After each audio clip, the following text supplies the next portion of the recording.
আসসালামু আলাইকুম ভিউয়ার্স, আপনারা যারা কয়েলের মাপ নিতে হিমশিম খান, আপনাদের জন্য এই কয়েলের মাপটা কীভাবে নিতে সেটা দেখানো হচ্ছে। প্রথমে টুকরো তার নিয়ে চারটি লেয়ারের চারটি স্তরে স্তরে কয়েল বসিয়ে নেবেন সিঙ্গেল তার দিয়ে। ওই তারের উপরে মেজারমেন্টের আপনার কয়েলের স্ট্যান্ড বা ফর্মাতে ফেঁসাবেন। এই কয়েলটি আগে ফর্মাতে বসাবেন, বসানোর পরে পরবর্তী কয়েলগুলো ওই মেজারমেন্টের উপরে পেঁচিয়ে নেবেন। তাহলে দেখবেন আপনার কয়েলের মাপ নিয়ে কোনো হিমশিম খেতে হবে না। খুব সুন্দরভাবে কয়েলগুলো স্লটের মধ্যে বসাইতে পারবেন, স্টেপ বাই স্টেপ, কোনো সমস্যা হবে না। আলহামদুলিল্লাহ, আপনাদেরকে যেই ফর্মা দেখাইছি ওই ফর্মার উপরে কয়েল বাঁধানো হয়েছে। এটা কয়েলের কত সুন্দর ফিনিশিং দেখেন। এটা হচ্ছে যে 2 HP মোটর গাজি। এটাতে তার ইউজ করা হয়েছে রানিং কয়েলে 21 আর 22 দুই তারের, আর স্টার্টিং কয়েলে সিঙ্গেল তার 22। আর টান সংখ্যা ভিডিওর মধ্যে দেওয়া থাকবে, ভিডিও শেষ পর্যন্ত দেখলে পেয়ে যাবেন। এটা 2 SP 3 ডেলিভারি। এগুলোটা আর বিশেষ সেট হচ্ছে, এটা ফার্ম সেট হচ্ছে। এটা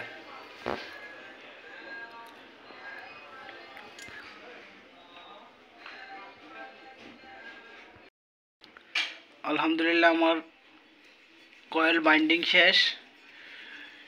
সুতা দিয়ে ভালো করে বাইন্ডিং করে নিছি, বাইন্ডিং করছি, বার্নিশ করছি। এখন আমি এই কয়েলটি শুকাইবে, শুকানোর পরে বডিতে ফিটিং করব। দেখেন গাইস, কত ফাইনভাবে ফিনিশিং করছি। কয়েলের বাইন্ডিংয়ের যত সুন্দর ফিনিশিং আসবে তত কয়েলটি টেকসই, মজবুত, শক্তি ভালো থাকবে। আমার কানেকশান, বাইন্ডিং, বার্নিশ টোটাল করা শেষ। পরবর্তী ধাপে ফিনিশিং করব। আমার এই কয়েলটি বডিতে ফিটিং করার পূর্বে বডির রোটরের বিয়ারিং, ওয়াটার সিলগুলো পরিবর্তন করতে হবে। ওয়াটার সিল আর বিয়ারিং পরিবর্তন করতেছি এই মুহূর্তে।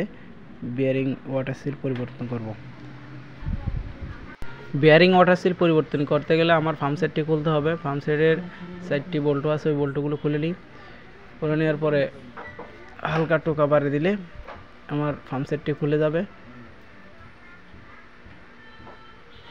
হালকা টোকা বাড়ি দিচ্ছি, টোকা বাড়ি দেওয়ার ফলে ফার্ম সেটটি খুব সুন্দরভাবে খুলে গেছে। এখন ফার্ম সেটে অতিরিক্ত আয়রনের জ্যাম হয়ে গেছে, এগুলো একটু ওয়াশ করে নিতে হবে। ওয়াশ করে নেওয়ার পরে আমি ইম্পেলারটা খুলব। এগুলো ভালোভাবে ওয়াশ করে নিব। এরপরে ইম্পেলার খুলে নিব। ওয়াশ করার পর আমি ওয়াশে দিয়ে দিয়েছি ফার্ম সেটটি। এখন ইম্পেলারটা খুলব।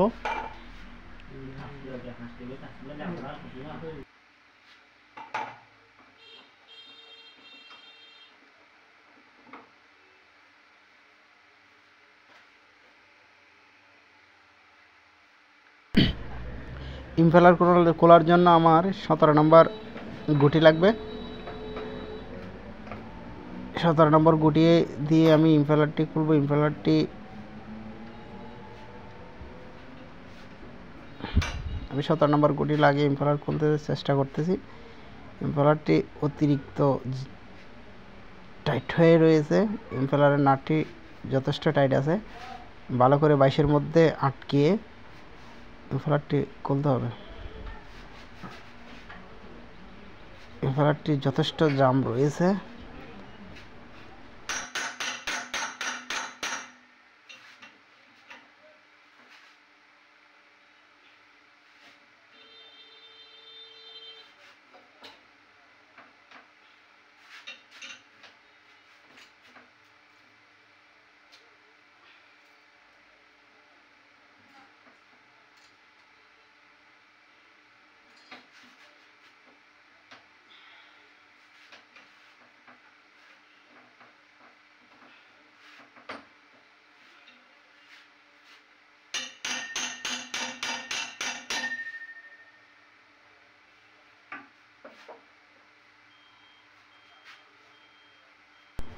ইমফেলারের নাটের গোড়ায় একটু অয়েল দিতে হবে। অয়েল দিয়ে গ্যাসের আগুন দিয়ে একটু হিট করে নিলেই খুলে যাবে স্মুথলি, খুবই নর্মালি খুলে যাবে। আমি একটু আগুন দিয়ে হিট করে নিই।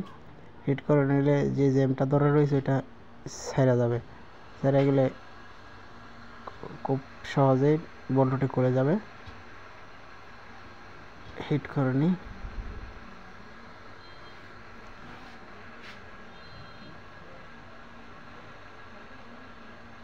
কোনো জ্যাম বল্টু যদি না খুলে তাহলে একটু অয়েল দিয়ে আগুনের হিট দিলে খুলে যাবে।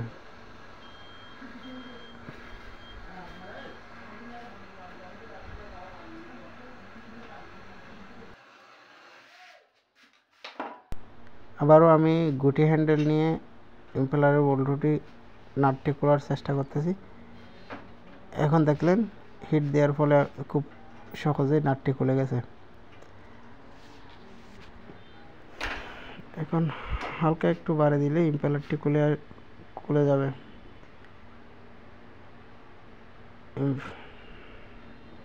ইম্পেলারটি খোলার পরে ওয়াটার সিল খুলতে হবে। ওয়াটার সিলের উপর একটা ছোট্ট একটা লক আছে, লকটি খুলে নিই।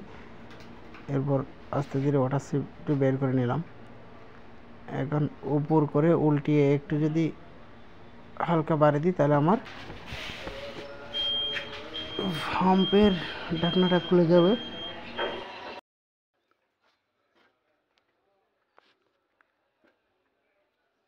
করে নিয়েছি বিয়ারিং।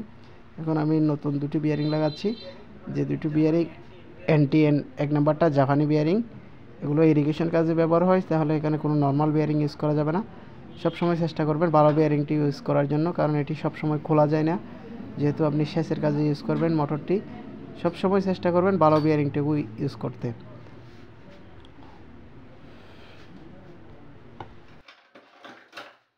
বিয়ারিংগুলো শেপের মধ্যে বসিয়ে লম্বা একটি শেপ দিয়ে বাড়িয়ে দিলে, হালকা হালকা বাড়িয়ে দিলে বিয়ারিংগুলো সেন্টার মতো বসে যাবে। সেন্টার মতো বসার সময় এমনভাবে বাড়িয়ে দিবেন না যাতে বিয়ারিংয়ের গায়ে আঘাত লাগে। খুব সাবধানে বাড়িয়ে দিবেন। বিয়ারিং কলারের মধ্যেই বাড়িগুলো যাতে লাগে। এভাবে সাইডে বাড়ি লাগলে বিয়ারিংয়ের নষ্ট হয়ে যেতে পারে, সেজন্য বিয়ারিংয়ের ভিতর সাইডে বাড়ি দিবেন। তাহলে বিয়ারিংগুলো খুব সুন্দরভাবে সেটিং হয়ে যাবে, কোনো সমস্যা হবে না।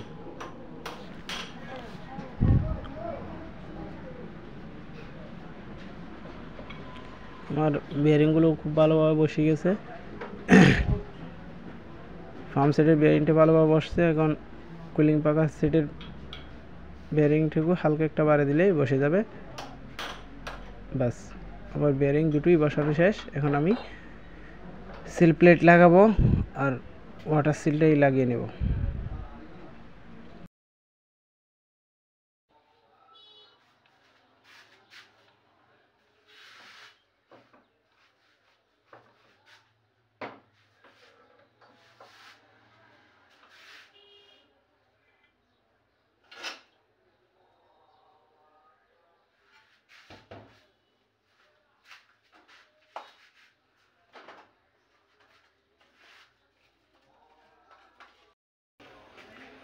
আমার বিয়ারিং লাগানো শেষ। এখন আমি ওয়াটার সিল লাগাবো।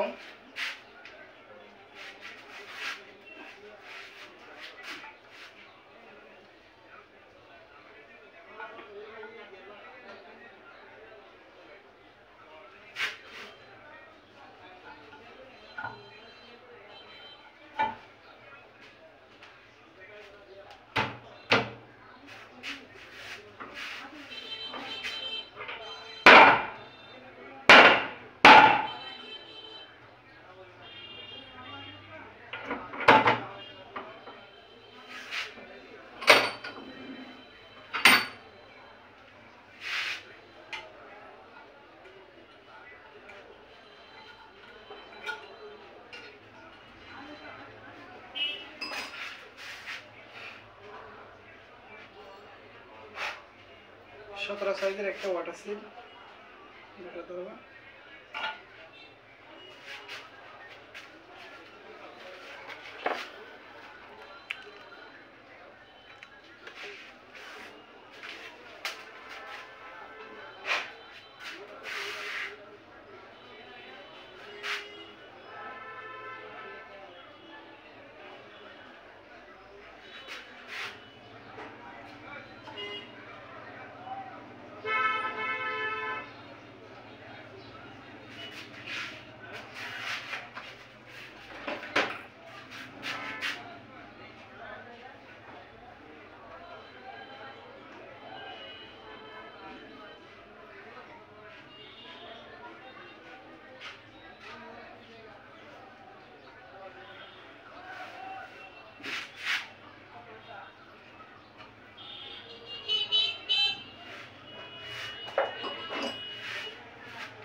সিলের উপর একটা লক আছে, লকটি লাগিয়ে নিই।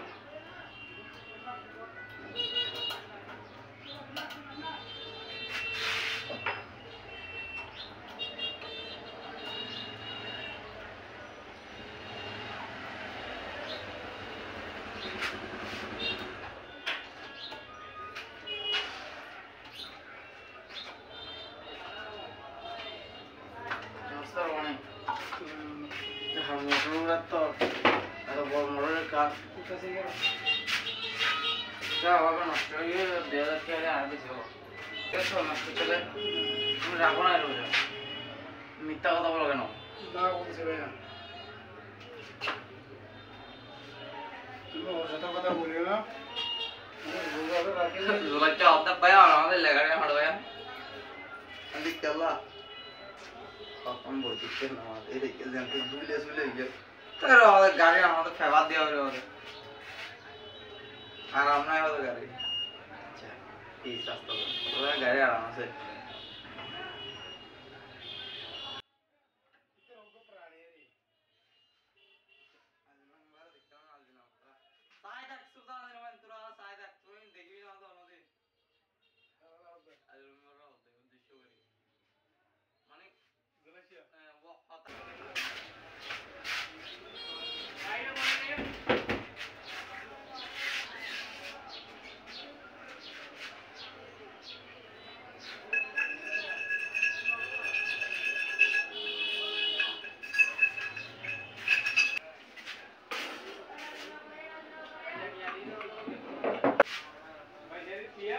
হ্যাঁ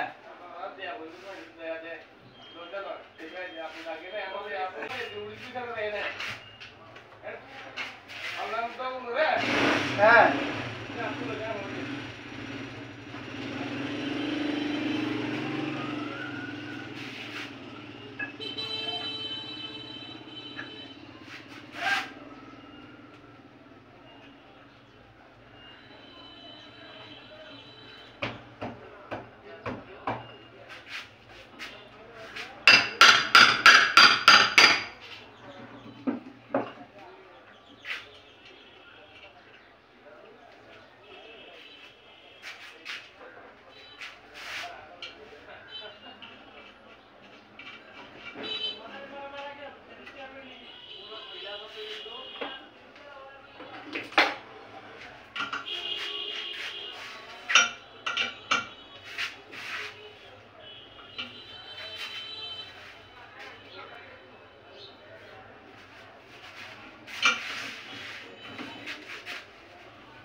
মাল খাইলে গরম হলো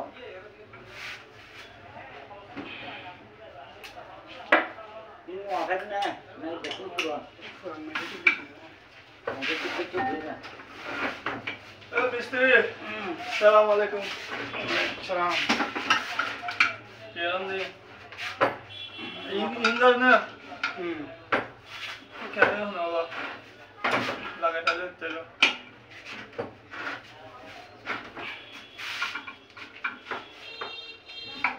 mutton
চলো।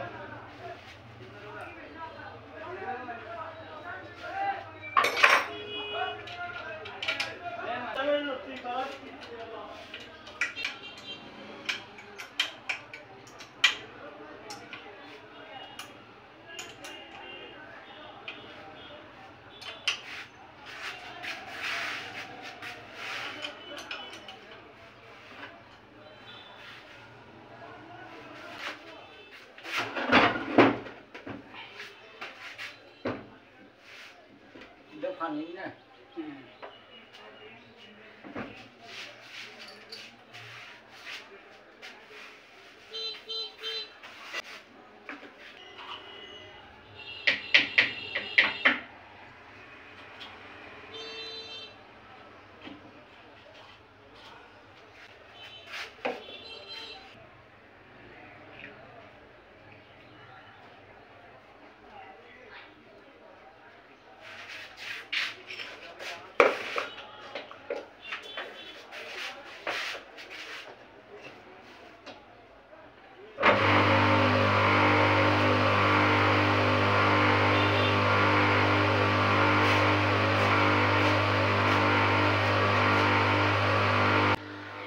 আমার এই মোটরটি রান করে দেখতেছি, রান হয়ে গেছে অলরেডি। আমার মোটরটি ফুল রান অবস্থায় কারেন্ট নিচ্ছে, 4.4 অ্যাম্পিয়ার কারেন্ট নিচ্ছে। মোটরের কারেন্ট সহনশীল ক্ষমতা 9.1 অ্যাম্পিয়ার কারেন্ট। আমার মোটরটি রান অবস্থায় 4.4 অ্যাম্পিয়ার কারেন্ট নিচ্ছে। এই মোটরের পানির দ্বারা টোটাল 15 থেকে 20 বিঘা জমি সেচ দিয়ে পানি চাষ করা হয়। 3 ইঞ্চি ডেলিভারির পানি, যথেষ্ট পানি আসে। একটি মোটর দিয়ে 15-20 বিঘা জমি চাষ করা হয় ফসলের জন্য। আলহামদুলিল্লাহ যথেষ্ট পানি আসতেছে এই মোটরটির দ্বারা। এই মোটরের স্কিমে যারা চাষ করে তারাও যথেষ্ট খুশি হয়েছে, তাদের চাহিদা মতো পানি আসতেছে। এই মোটরে যথেষ্ট পানি আছে, খুবই খুশি কৃষকরা, আমিও খুশি আলহামদুলিল্লাহ।